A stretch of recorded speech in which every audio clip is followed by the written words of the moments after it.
weltare ɓiɓɓe fulɓe andu diine maɗa fedde heblo sukaɓe afrique weltare tv takkusana yoni to ɓoggue to sarandogu to gorala to gorila to jorola ko on takkusan juula ha to galle ceerno nouru El Hadji Mamadou Moussa Ali to Daara Halayɓe ko taari ɗum kala ene jeeya e gardini kabaruji men to leydi Mauritanie rewɓe ɗiɗo tawi ko ministre uji hesɓe kay no mama e oɗo saaha joni ɓe tawti ministre uji jeegomo wonnoɓe gouvernement kiɗɗo e oɗo ɓe kawri rewɓe jeetati e nder oɗo gouvernement to leydi Mauritanie ha joni Moukhtar Wul Ndiaye hoore jagode guenɗi Mauritanie ƴetti lanam Mamadi Waka omo tawi oɗo saaha joni to Émirats Arabes Unis to leydi Sénégal Bassirou Diomaye Faye hoorejo guenɗi Sénégal ƴetti lanam Mamadi Waka kañum e hoore mum o yaɓiɗi toon to New York nawimo to noon ko tawtoriyede 80e assemblée générale fedde gotago windere nde loni to leydi Mali tadiɓe halfinaɓe haɓade fate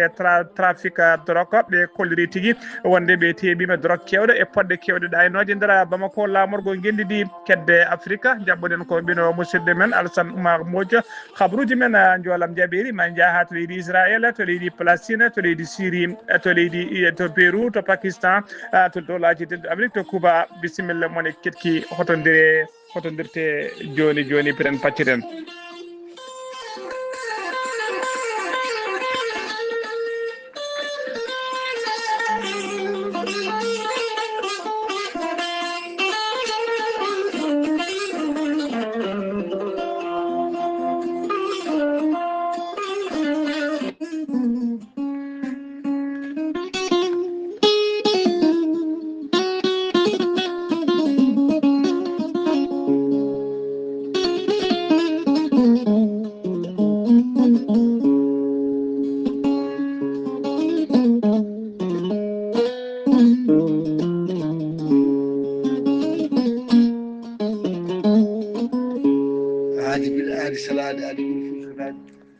salade aadi ɓuuri firtude aadi ceerno Amadou Tidiane Diallo gorko mo melga wuuro jinneji wi ko firtata aadi mo adodire jande weltare ɓiɓɓe fulɓe andu diine maɗa weltare TV ceerno Amadou Tidiane Diallo gorko mo melga wuuro jinneji ne safa rafiji kewɗi ɗi jiiɗa cirolo Allah lubrimo gandala kala rafi mbawɗa wondude so tawi waɗan maldana kay ko nder balɗe tati mbiya alhamdulillah ceerno Amadou Tidiane Diallo gorko mo melga wuuro jinneji omo safra wonduɓe kista fibrom dogam site rewɓe ɗon koɓe sowade rewɓe dartoraɓe kala rewɓe wonduɓe gorko seydani sattoraɓe dewle ceerno Amadou Tidiane Diallo yawran ɓen worɓe ustoraɓe gorago yawɓe yitade koye men jippiɓe leece fiɗaɓe kala e wonduɓe prostate ceerno Amadou Tidiane Diallo hay sinno prostate ma koko ɓurno ala ko heddiri so woni aɗa opération jokkodiri joni docteur e mannawdema holo safara mo ƴettuɗa ceerno Amadou Tidiane Diallo gorko mo melga wuuro jinneji ko labɗo reedu ko malaɗo woni dendagal raffi mbawɗa wondude ko balɗe tati kaldo toon ceerno Amadou Tidiane Diallo nder wittoji makko mo yiiti leɗɗe ko fate estomac ma no fotirno kala so tawi on jokkodiri balɗe tati mbatta ñamde mbatta yarde kala ko kaajeɗa ceerno Amadou Tidiane Diallo no yawre ɓen ɓe arsigaji men kippi ƴewɓe visa ji wonduɓe dabruji weddaɓe korte ceerno Amadou Tidiane Diallo yawre ɓe koyɗe musoje keceje musoje ɓalli ƴakkuji e ɓalli ɓutoji kala gorko mo melga wuuro jinneji base makko ne tawe to Paris to lamorgo leydi France kala jiɗɗo jokkodirde makko numéro makko mbatta ko 00 336 04 66 27 ceerno Amadou Tidiane Diallo base makko ne tawe to Dakar lamorgo guendi Sénégal tawi ɗon so immiñi ko ne wiye ceerno Abdoulaye Diallo numéro mbatta ko 77 714 94 15 ceerno Amadou Tidiane Diallo hoybi tan tawteɓe lappol palol dande maayo ɓe Mauritanie e Sénégal base makko ne tawe to Dagana ha to Rosso Mauritanie kala ene jiimi e ɗin base uji sehil makko ɓinene makko ne wiye ceerno Amadou Dia gorko mo leeraɓe numéro mo téléphone mbatta ko 77 537 79 28 ceerno Amadou Tidiane Diallo base makko ne tawe to Nouakchott ne tawi ɗon ɓiyi ko ene wiye Abdoulaye Diallo numéro mo mbatta ko 46 94 21 91 ceerno Amadou Tidiane Diallo ko labɗo reedu ceerno Amadou Tidiane Diallo ko malaɗo woni ceerno Amadou Tidiane Diallo ko newiɗo sanne mbadden dando faade makko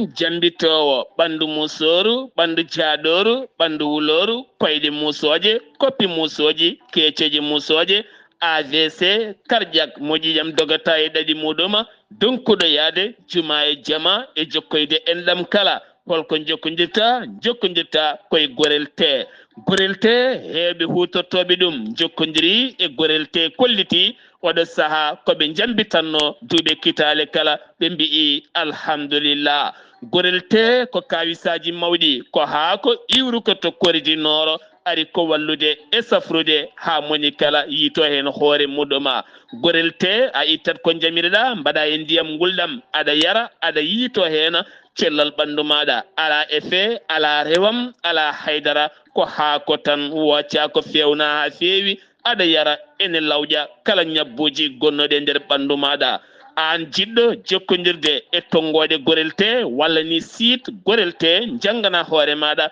ko jangta e gorel te jahata koto internet a tappa toon www.gorelte.com joni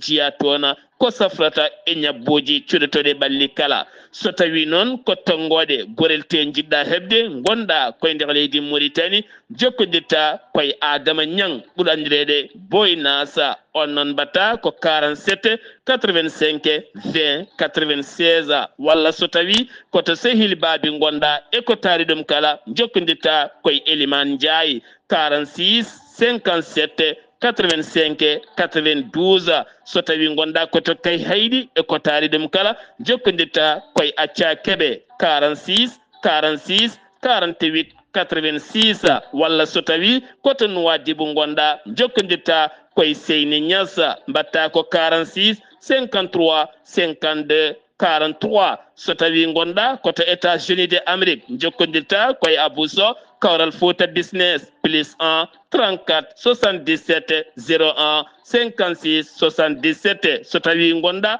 koto leydi France jokkodirta koye Haruna Ngayda 06 50 99 64 43 musidɓe tedduɓe gorel te e jeese men dañen jaama kettode kaburuji mon e demgal pulaar Afrique Asie Europe Amérique Moyen-Orient Océanie jam ñalle mon musidɓe tedduɓe eɗen goni e dewo nogas e goo lewru siilo hitande ujunnaje ɗiɗi e nogas e joyyi habruji mon e demgal pular e sawta he ko musidɗo mon sehil mon Haali Abouba to karallagal ha mbawon yiide en to banggue nate e ɓosoje ko miñi men sehil men Saydou Abouba habruji men e demgal pular ko leydi Mauritanie puɗɗoɗen ñande aljuma ɓennuɗo yuɓɓinama e nder stade municipal mo Babaɓe tawi ko final o noon ko coupe de law noon tawi kadi wonno paare oɗon tournoi ko son excellence monsieur Ba Abdoulaye Mamadou ambassadeur joɗaniɗo leydi Mauritanie toon to Abuja e nder leydi Nigéria Ba Abdoulaye Mamadou noon ɓuuri lollude Bélé Ba ko kanko kadi woni premier magistrat commune mo Babaɓe woni kanko woni maire de Babaɓe final ngal noon ɗaftodirano ɗum ko équipe aji ɗiɗi woni équipe mo wocci wondude e équipe mo hayre gollere première mi-temps o noon ko ɗekki ɓe mbaddi woni 0-0 ko noon kadi deuxiéme mi-temps ko ɗekki hay goto kay équipe aji he dañano kay dillinde sakilaji ɗi ko caggal ɗum noon nde ɓe jeehi kay 35 minute kala hen mi-temps minute premier mi-temps e deuxiéme mi-temps kala ko 35 hen goto kala ko 35 minute caggal ɗum noon ɓe jeehi direct koko wiyete faw petta woni tiro bi e fannu tiro bi noon ene wayno mbajjiri kay wonani ko kippu mo hayre gollere ko kamɓe kay keeɓi polgu coupe o noon hooti toon to wuuro nayyi ine tawtora coupeeri noon woni final on tawtora ɗum hono maire de Babaɓe kañum wonno paare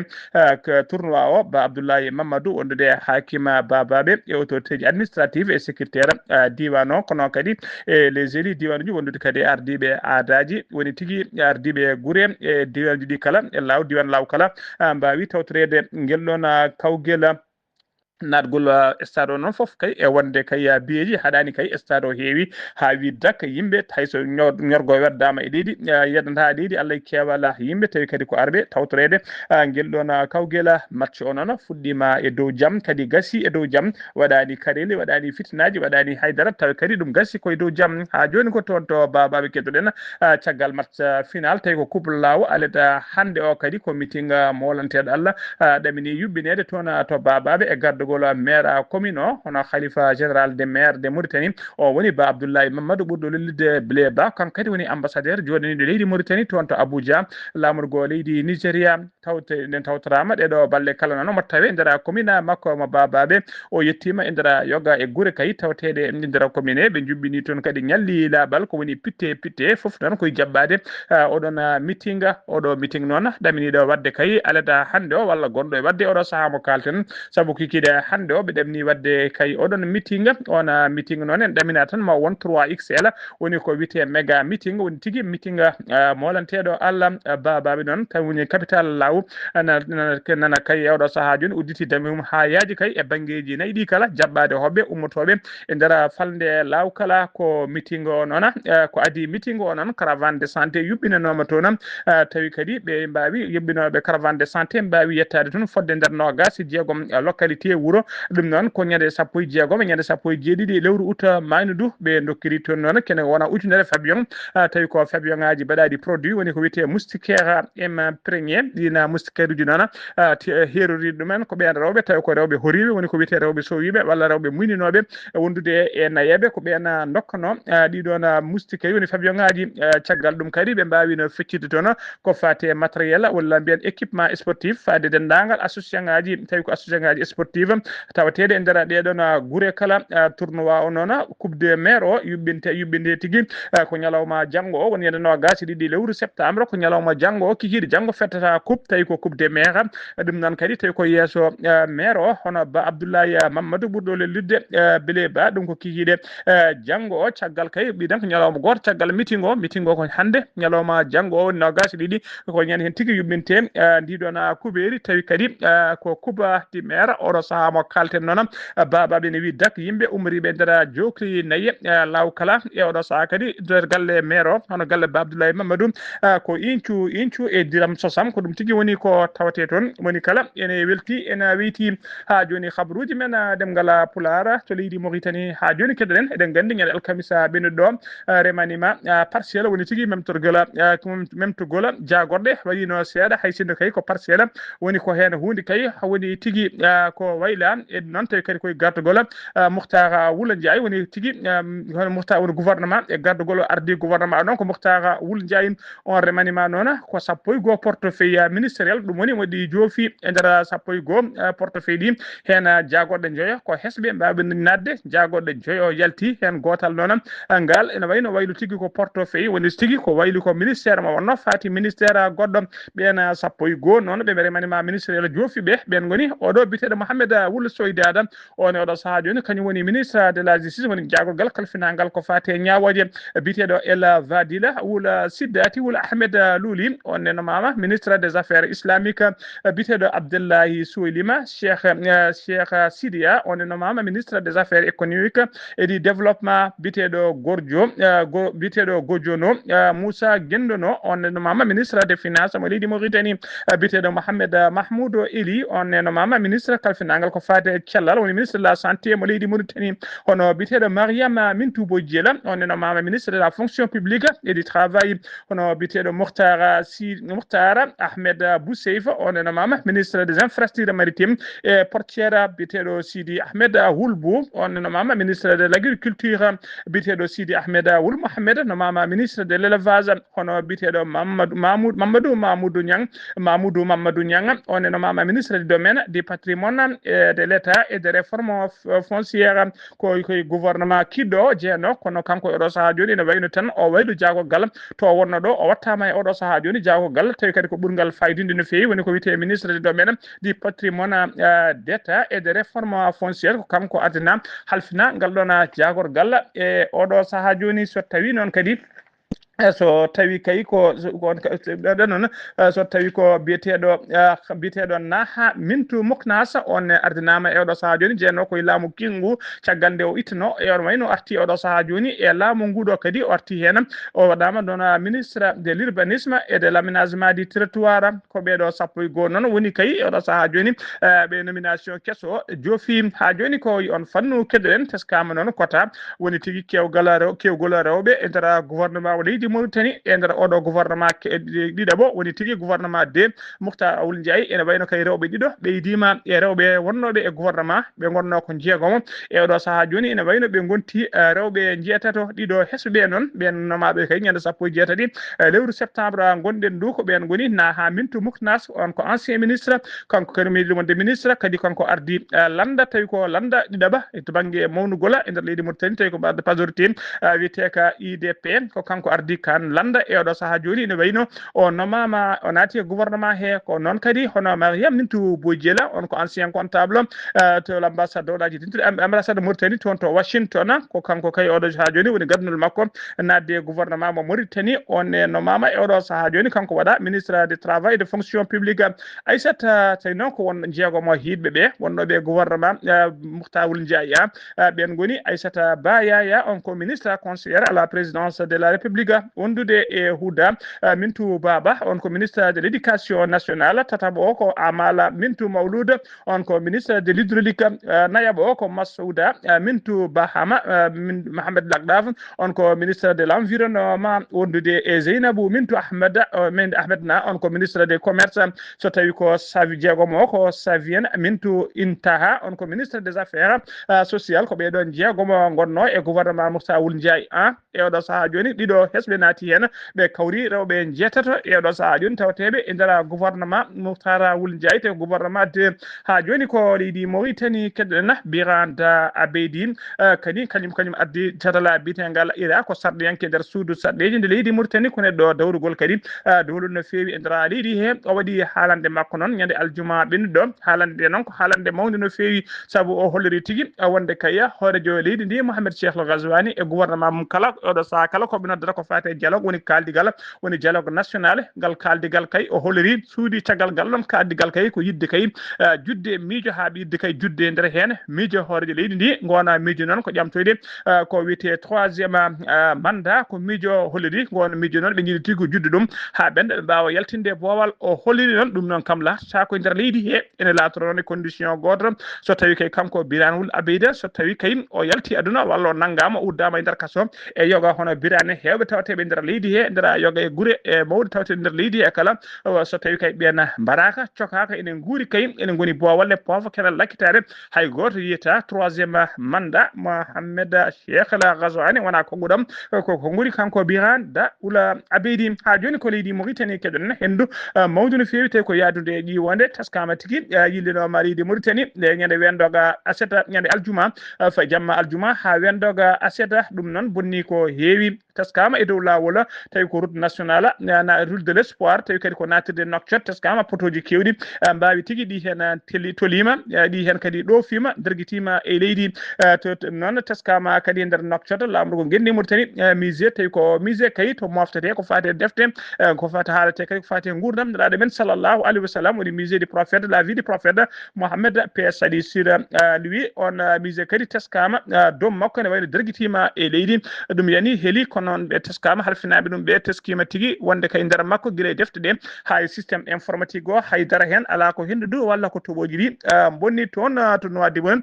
toon e teskama ko toon tigui ɓuuri boomade saabu teskama kay to kaggolade tawi ko tigui to kaggolade to tawi ko awo fina tawa teskama toon noon laaɗe kewɗe kay oɗo saaha joni ene mbayno hendudu yoga e majji kay hendudu wawi derguide ɗumen ha mbawi woƴitade ɗi hen kadi pelɓodiri ha kewɗe kay laaɗe kewɗe kay matériel mumen kewɗe o boni hen ɗum noon teskede qime kay ha million ngaji kewɗi ko boni hen tawi ko halisa dollar ha joni habaruji men ɗemgal pulara sen ummima ha joni koto leydi Mauritanie keddoɗen to leydi Mauritanie Moukhtar Ould Ndiaye kañum woni hoore jagode gendi Mauritanie mo tawi oɗo saaha joni toon to Émirats Arabes Unis to Abou Dhabi Émirats Arabes Unis ko aseta hanki jamma sanga 20 septembre 2025 jamma hanki o wawi tigui ƴettude lana makko ndi o ka o fayi toon to Émirats Arabes Unis o o ari noon ko dow o ari noon komo addude kay ɓatake bindaɗo ummorade kay e hoorejo leydi Mauritanie Mohamed Cheikh Al Ghazouani faade nando mum hoorejo gendi Émirats Arabes Unis biteɗo Cheikh Mohamed Ben Zayed Al Nahyan ɓe caktani noon holko soomi kay e nder oɗon ɓatake ha joni koye on fannu kedren Mohamed Salema Hula Merzouk kañum woni jagorgal kalfinagal ko fate gueɗe caggal leydi jokkodiral leyɗele woni ministre des affaires étrangères mo leydi Mauritanie de la coopération o ƴetti lana makko ndi o kankone mo tawe toon to New York to dowlaji dentuɗi Amérique o yeehi noon koye dow inde hoore leydi o yeehi kadi ko lomtoyade hoore leydi Mohamed Cheikh Al Ghazouani tawi ko tawtoriyede kay ko fati e oɗo assemblée générale mo fedde gotago londi tawi ko kolol battowol capanɗe jeetaɓiwol woni 80e assemblée générale fedde gotago windere de loni ko aljuma hanki ummi Nouakchott faade toon to New York kanko Mohamed Salem Wula Merzouk kabruji men demgal pular seno mima toon to leydi Mauritanie ko to leydi Sénégal paadena to leydi Sénégal accident musɗo waɗi to legal bitengal Wakam e nder Dakar ko camion goto ɗon mo freŋaji camion ɗaccunoɗo freŋaji mum ko kañum tigui wawi tigui sokkade e moto Jakarta goto tawi on moto Jakarta ko livreur goto wonno e dow oɗon moto ɗum ko aseta hanki subaka ɗum waɗi sanga 9h accident waɗi ko sara monument de renaissance ko to yimɓe kewi arde kay ɗon monument noon tawi ko monument ɓurɗo mantinade hande nder Dakar ɗum noon kay on monument noon on accident noon mbiɗen joom moto Jakarta o tawi ko livreur o wasi hen fittandu makko omo yaranno noon e duuɓi capanɗe tati nden noon yimɓe kay hewɓe kay nde jii accident o hollirde metti men kay noɓe kewi wadde kala saaha to Dakar so yidde kay ñukade fiide walla yoɓade fittandu chauffeur baɗɗo accident période neɗɗoɓe komi kewi wadde ko ɗon tigui chauffeur o kay heeɓi fartange kay fortude laaci o dogui o naati e soyde o suudi tigui koto gendarmerie o suudi ko toon to brigade gendarmerie kay ko toon wawi mo Wakam to brigade territorial de la gendarmerie mo Wakam ko toon tigui o wawi suudede hoore makko dandoyde hoore makko andini kay wonde ko baɗɗo accident kadi mo féri o wasi hen fittade mum koninkoɓe faabu noon woni kañumen tigui woni tigui sapeur pompier kañumen gari ƴetti ɗon goski ɓe nawi ɗum to morgo chauffeur o noon oɗo saaha joni nan tawa soha kay e mbadi garde à vue tawi kadi o nanguira koko wiyete homicide volontaire ha joni ko leydi Sénégal kedren jeen ha toon to Thiès ha joni noon ha joni koye on fannu accident ji keddoɗen toon to Thiès noon dow lawol national woni route national numéro 3 seta hanki nogas lewru septembre 2025 sanga 9h48 e sara kay sara wuro witego hakkude kay tawi ko sens woni ummade Khombol faade Thiès e on sens oɗon sens ko joom moto goto tawi ko moto Jakarta jinnoɗo kay dublude camion goto ko ɗon tigui to saha o dublata o fotti e taxi goɗɗo ko ɗon tigui o sokki e nder taxi o ko ɗon o wasi fittande makko joom moto o wiyeteno ko AB mo yara joom moto o ko AB wiyeteno mo yarade omo wiye AB 46 ans o mayani hen noon kono o barmi hen barmande musɗano fewi omo jolluno noon goɗɗo ne wiye M Sara omo duuɓi capantati e ɗiɗi kañum wasi hen fittandu muɗum ha joni ko leydi Sénégal keddoɗen Bassirou Diomaye Faye hoorejo gendi Sénégal ƴetti lana mum ndi Wakam o yaɓani toon to New York dowlaji denduɗi Amérique nawimo toon noon ko tawtoyede kolol battowol duuɓi capanɗe jeetati tawi ko fedde witende assemblée générale fedde gotago windere nde loni e nder programme makko noon ko programme chargé no fewi to banggue diplomatie ha joni ko leydi ha joni kabruji men demgal pulara ha joni kabruji men demgal pular ko to leydi Sénégal ha joni keddoɗen kanko Bassirou Diomaye Faye noon e on fannu caggal kayde o ari ha to bowallade diwoje ari 12 demo kay haw ƴetti laana makko hoore jagorde makko noon hoore jagorde makko no Ousmane Sonko o joldi laana makko ndiwa ko noon o jolde laana ka tigi o jolliri e laana ka koto bowallade ngala Léopold Sédar Senghor ha joni ko leydi Sénégal keddoɗen to legal bitegal mixa ko debbo goto noon ummino kay ummi 3e étage o sami e leydi o wonno kay koye haalde e téléphone makko ko ɗon tigui o teɓɓiti o sami e yani e leydi ko koninkoɓe faabu ɗon nodda ko ɓuuri yawde e yaccade kañumen gari faabade mo ɗon nawimo to cuuɗi cafrirɗi kanko debbo noon o wonno tigui koye haalde e téléphone o sami e leydi oɗo saaha joni noon namdal kay beele ko duñaɗo walla beele ko jinnoɗo wartade walla tawi ko teɓɓitiɗo tan ko wawi wonde hen foof kam Allah dandimo o mayani hen oɗo saaha joni noon osnuwoji udditama hen belen ande kay so tawi ko dunyaɗo walla so tawi ko jinnaɗo wartade walla ala so tawi ko jamɗo hen tan ko wawi wonde en kala so tawi en keeɓi ko ɓurɗo labde mayna gartu hen habaruji men demgal pular sen nomima toon to leydi Sénégal koto leydi Mali paaden fama woni forces armées malienne ko koninkoɓe leydi Mali mbiyete noon ɓe kolliri tigui wonde ɓe mbaɗi bombardement ji base uji ɗiɗi tawi ko base uji jihadiste en e nder diwan mo mofti eto Nara ɗum ko ñande 17 ñande 19 lewru septembre gonɗen du ɓe kolliri en offensif gadano woni bombardement gadano ɓe mbaɗi ɗum koto mofti ɗum ko ñande 17 lewru septembre sara wuro witengo kunjoli mawde ko hélicoptère non mabɓe ko on hélicoptère ɓe mbawi hutorade kay waɗede rewi dow ene waɗa oɗon offensif ɓe kolliri nder offensif noon ɓe pirti walla ɓe joɓima pittali jihadiste en hewɓe ɓe kolliri kadi wonde ɓe pirtaniɓe base uji d' entraînement ɓe mbawi kadi bonnandeɓe cuuɗeɗe kewɗi no fewi ɓe bonnaniɓe kadi matériel kewɗo no fewi armement et munition kewɗo so tawi ko offensif ɗiɗaɓo ni opération ɗiɗaɓo ɓe mbaɗi ɗum tigui ñande 19 lewru septembre toon to Nara ɓe mbaɗi opération noon 35 kilométre to banggue worgoɓajo funnague Mourdia ko to noon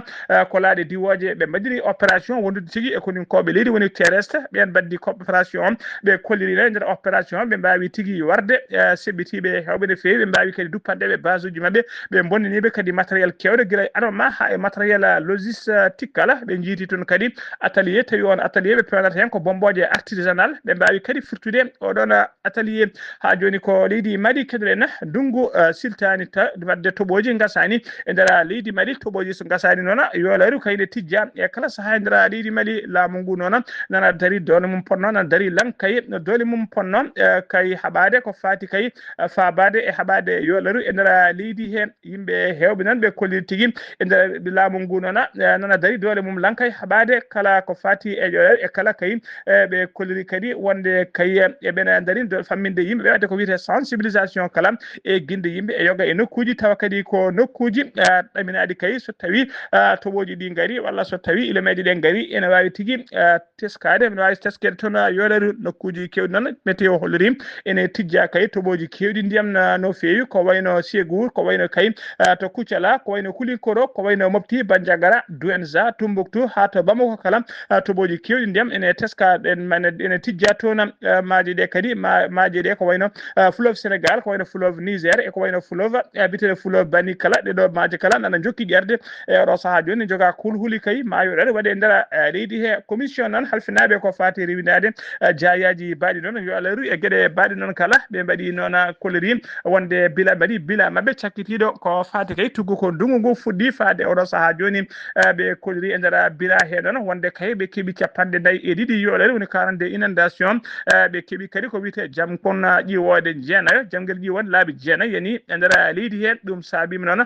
ɗum ɓe kolleri kadi wonde ɓe keeɓi ko wiyete 4 tempête woni tigui keneɗi mawɗi no fewi tawi ko jaaduɗi e toɓoji ɗum saabima noon ha nogas e tato neɗɗo hawri hen ladial 34 woɗɓe mbawi barmude hen matériel kewɗo kadi tilfima hen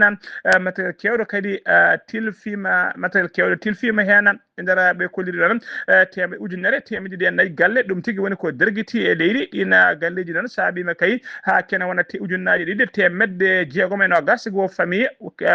latima à peu près kene qime ha ujunnaje nogas neɗɗo latima ko witede sinistré woni ɓe ngala koɗande walla ɓe koɗande e guine e nder galleji men laamu ngu noon ine ɗo landu kay nana tigui dari kay 12 ɗiɗon famille aji kay tawi ko jayaɓe hen walludeɓe kay e 12 ɓe e oɗon fannu ɓe kolliri laamu ngu noon holliri wonde kay on fannu ɓe mbawi toccude toon fodde 34 tonnes tawi ko guura ɓe mbawi kadi wadde ko wiyete évacué yimɓe hewɓe no fewi kadi ko ɗaminnoɓe woni koye nokkuji tawi ko nokkuji jolotoɗi mbawi egguinede e galleji men ballama kay ha dañi koɗonde e gueɗe baɗi noon ha joni ko leydi Mali keɗoɗen OCS ko catal dariɓe halfinaɓe ko fate haɓade drogue trafic e nder leydi Mali ɓe kolliri ñande 16 lewru septembre gonɗen ɗo ɓe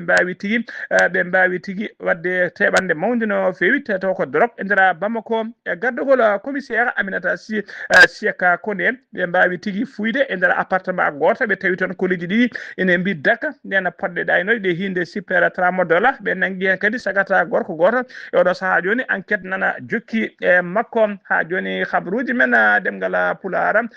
kabruji men ɗemgal Pulaar kedde Afrique jabboɗen ko musidɗo men seydi men Alassane Oumar Mbodj gorko mo Sara Dogo Alassane Oumar Mbodj a salminama juurama. En calmitima Ghali Abouba en calmini dendagal hettiyankoɓe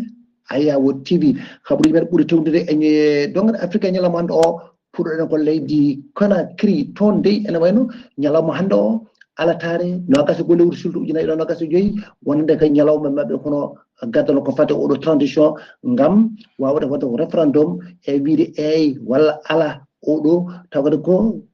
constitution mabɓe no addiri ni ene wayno dey koye ñalawma hande o ɗum ƴewdete toon wonande noon e ɓen taw kadi ko union africaine kañum e CEDEAO noddi toon yimɓe mum ngam ƴewde kay golle ɗe halno jaari toon to Nigéria toon de ene wayno